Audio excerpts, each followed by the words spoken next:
मित्रांनो, 14 एप्रिल हा दिवस आपल्यासाठी केवळ एका महापुरुषाची जयंती नाही, तर तो दिवस आहे एका अशा क्रांतीचा ज्याने भारतीय समाजाचा चेहरा मोहरा पार बदलून टाकला। पण आज आपण एका अशा विषयावर बोलणार आहोत ज्याची चर्चा नेहमीच दबक्या आवाजात आणि वादाच्या सुरात होते। तो विषय म्हणजे डॉक्टर बाबासाहेब आंबेडकर आणि महात्मा गांधी यांच्यातले मतभेद। तुम्हाला माहिती आहे का, 1955 मध्ये बीबीसीला दिलेल्या एका मुलाखतीत बाबासाहेबांनी गांधीजींवर चक्क दुटप्पीपणा करत असल्याचा आरोप केला होता। बाबासाहेब म्हणाले होते की गांधीजी नेहमी इंग्रजी भाषेतून जातीभेदीला विरोध करायचे, पण त्यांच्याच गुजराती भाषेतील लिखाणात मात्र ते वर्ण व्यवस्थेचे समर्थन करताना दिसायचे। आता प्रश्न पडतो की देशाच्या स्वातंत्र्यासाठी लढणारे हे दोन दिग्गज एकमेकांचे कट्टर विरोधक का बनले? त्यांच्यात नक्की काय बिनसलं होतं? आजच्या या विशेष व्हिडिओमध्ये आपण बाबासाहेबांच्या त्या रोखठोक भूमिकेचा आणि संघर्षामागचा खऱ्या कहाणीचा उलगडा करणार आहोत। व्हिडिओ शेवटपर्यंत पहा, कारण सांगतोय लीलाधर, लक्षपूर्वक ऐका कृपया माहितीसाठी। मित्रांनो, अभिजात मराठी विशेषच्या माध्यमातून आम्ही असे वैचारिक, भन्नाट, सखोल विश्लेषण त्याचबरोबर अभिजात माणसांच्या गोष्टी तुमच्या समोर आणत असतो। असेच इंटरेस्टिंग व्हिडिओ पाहण्यासाठी आपल्या अभिजात मराठी विशेष चॅनलला नक्की सबस्क्राईब करा, जेणेकरून आमचा प्रत्येक विषय तुमच्यापर्यंत पोहोचायला मदत होईल। तर वळूया आपल्या मुख्य विषयाकडे।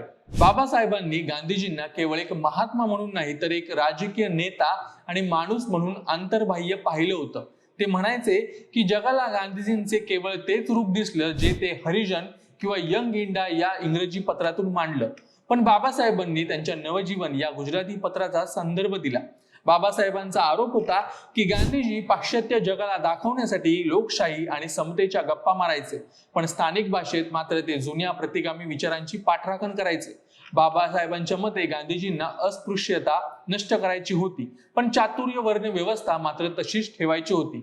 म्हणजे सफाई कामगाराचा मुलगा सफाई कामगारच राहिला पाहिजे, फक्त त्याला समाजाने सन्मानाने वागवावं अशी गांधीजींची भूमिका होती। पण बाबासाहेबांना हे साफ अमान्य होतं।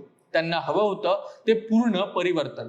गांधीजींचा भर अस्पृश्यांचा मंदिर प्रवेशावर होता, पण त्यांना वाटायचं की मंदिरात प्रवेश मिळाला की हिंदू समाज एक होईल।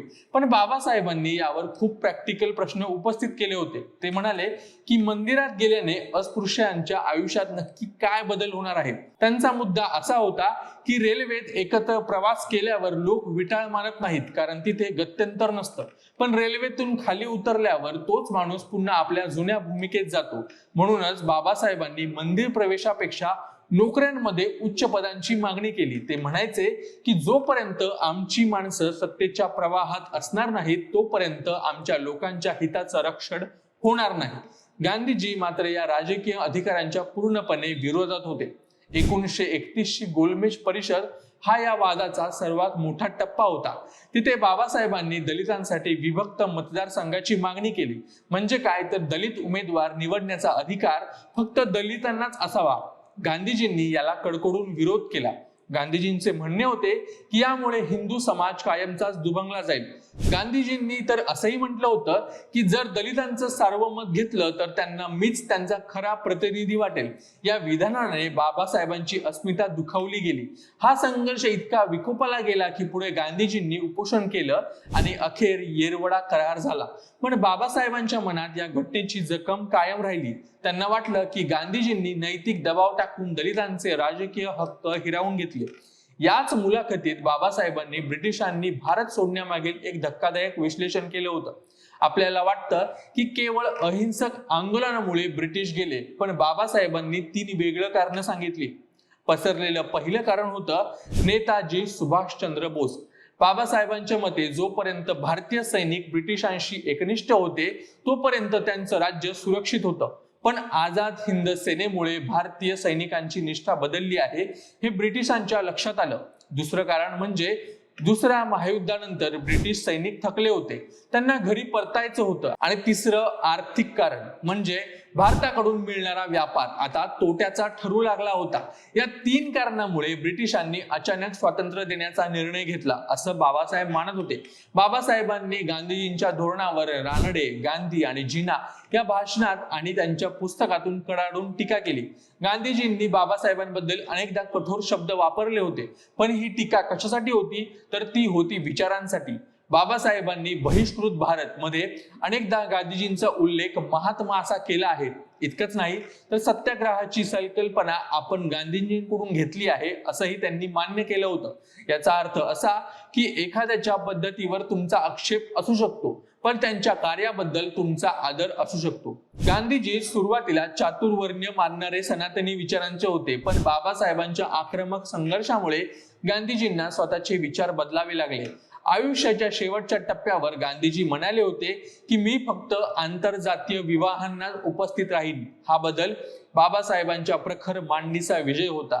दुसरीकडे बाबासाहेब सुद्धा फक्त एका समाजाचे नेते राहिले नाहीत. शेतकरी, महिला, कामगार आणि संपूर्ण राष्ट्राचे नेते म्हणून त्यांचा उदय होण्यामागे गांधीजींशी झालेला तो वैचारिक संघर्ष कारणीभूत ठरला. संघर्षातूनच विकास होतो, तो या दोघांच्या आयुष्यावरूनच स्पष्ट दिसतं. अनेकांना वाटतं की काँग्रेसने आणि गांधीजींनी बाबासाहेबांना संविधानापासून लांब ठेवण्याचा प्रयत्न केला, पण वस्तुस्थिती काय आहे? फाळणीमध्ये बाबासाहेबांचा मतदारसंघ पाकिस्तानात गेला आणि त्यांचं संविधान सभेचं सदस्यत्व रद्द झालं. अशा वेळी महात्मा गांधी, नेहरू आणि पटेल यांच्या सांगण्यावरून काँग्रेसने स्वतःच्या कोट्यातून डॉक्टर जयकर यांच्या रिक्त जागेवर बाबासाहेबांना बिनविरोध निवडून आणलं. जर गांधीजी आणि काँग्रेसने सहकार्य केलं नसतं तर आपल्याला असं सेक्युलर आणि प्रगत संविधान मिळालं असतं का? हा प्रश्न आपण स्वतःला विचारला पाहिजे. त्या काळात गांधीजींच्या हत्येनंतर जेव्हा बाबासाहेबांनी दुसरं लग्न केलं होतं तेव्हा वल्लभभाई पटेलांनी त्यांना पत्र लिहून शुभेच्छा दिल्या होत्या की हे लग्न पाहून बापूंना खरा आनंद झाला असता आणि बाबासाहेबांनीही त्याला होकार दिला होता. मित्रांनो, बाबासाहेब आणि गांधीजी या दोघांचेही मार्ग वेगळे होते. गांधीजींना वाटायचं की हृदय परिवर्तनाने बदल होईल, तर बाबासाहेबांना विश्वास कायद्यावर आणि घटनात्मक अधिकारांवर होता. आजच्या काळात जेव्हा आपण मागे वळून पाहतो तेव्हा लक्षात येतं की बाबासाहेबांनी मागितलेली राजकीय सत्ता आणि आरक्षण यामुळेच आज लाखो दलित बांधव मुख्य प्रवाहात येऊ शकले आहेत. गांधी थोर होतेच, पण बाबासाहेबांनी ज्या पद्धतीने समाजाच्या शेवटच्या टोकापर्यंत असलेल्या माणसासाठी संघर्ष केला तो अजोड आहे. त्यांच्या या संघर्षाकडे आपण केवळ भांडण म्हणून नाही तर विचारांचे मंथन म्हणून पाहायला हवे. आजच्या या विषयावर तुमचं मत काय आहे? बाबासाहेबांनी मंदिर प्रवेशापेक्षा सत्तेचा वाटा मागितला, ते तुम्हाला पटतं का? जर तुम्हाला हा व्हिडिओ माहितीपूर्ण वाटला असेल तर याला नक्की लाईक करा. बाबासाहेबांच्या या विचारांना जास्तीत जास्त लोकांपर्यंत पोहोचवण्यासाठी शेअर करा आणि अशा सखोल विश्लेषणासाठी आपल्या अभिजात मराठी चॅनलला नक्की सबस्क्राईब करा.